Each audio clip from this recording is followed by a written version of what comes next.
রাধে রাধে বন্ধুরা, অমৃত কথা বাংলা চ্যানেলে নতুন পর্বে আপনাদের সকলকে স্বাগত জানাচ্ছি। কার্তিক ঠাকুরের অশেষ কৃপা পেতে অবশ্যই কমেন্ট বক্সে লিখুন জয় কার্তিক ঠাকুরের জয়। এই পর্বের বিষয় হলো 2025 সালে 1432 বঙ্গাব্দে কার্তিক পুজো কবে, নবদম্পতির বাড়িতে কেন কার্তিক ঠাকুর ফেলা হয়, বাড়িতে কার্তিক ঠাকুর ফেলার ছড়া, সবটাই জানবো এই ভিডিওর মাধ্যমে।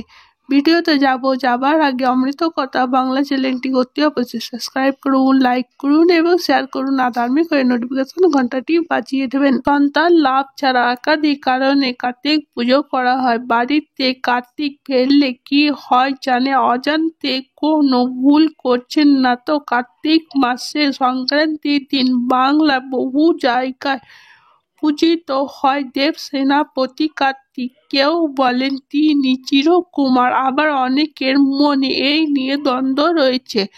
নবদম্পতির বাড়িতে সন্তান লাভের আশায় কার্তিক ফেলা চল বহু পুরনো। প্রাচীন কাল থেকে চলে আসছে এই রীতি, তবে কেবল সন্তান লাভের আশাতেই যে কার্তিক পুজো করা হয় তা কিন্তু নয়। প্রচলিত ধারণা অনুসারে সন্তান লাভের জন্য মূলত কার্তিক পুজো করা হয়।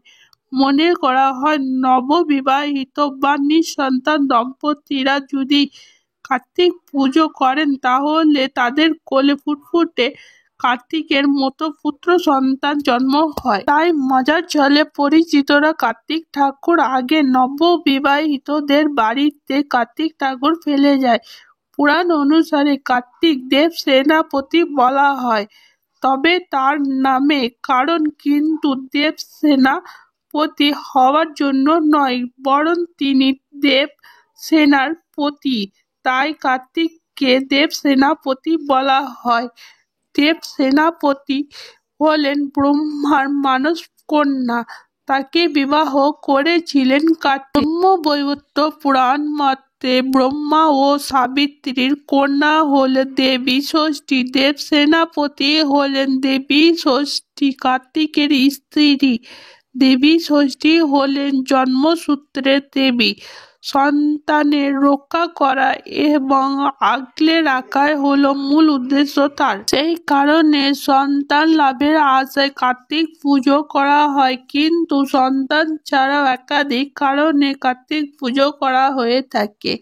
কার্তিক ঠাকুর হলেন যুদ্ধের দেবতা, তাই মনে করা হয় কার্তিক পুজো করলে যে কোনো যুদ্ধে জয় করা সম্ভব, শত্রুদের হাত থেকে রক্ষা পাওয়া সম্ভব, মামলা মোকদ্দমা জয় পাওয়া সম্ভব, ধন ঐশ্বর্য লাভ করা সম্ভব। 2025 সালে 1432 বঙ্গাব্দে কার্তিক পুজো অনুষ্ঠিত হবে 17 নভেম্বর, বাংলা 30 কার্তিক 1432 সোমবার। কার্তিক ফেলার ছড়া।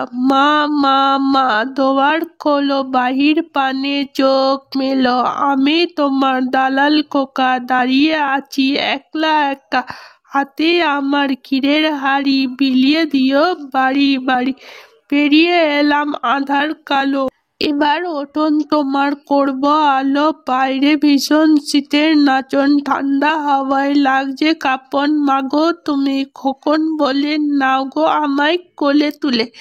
অমৃত কথা বাংলা চ্যানেলে সম্পূর্ণ ভিডিওটি দেখার জন্য আপনাদের অনেক অনেক ধন্যবাদ। রাধে রাধে।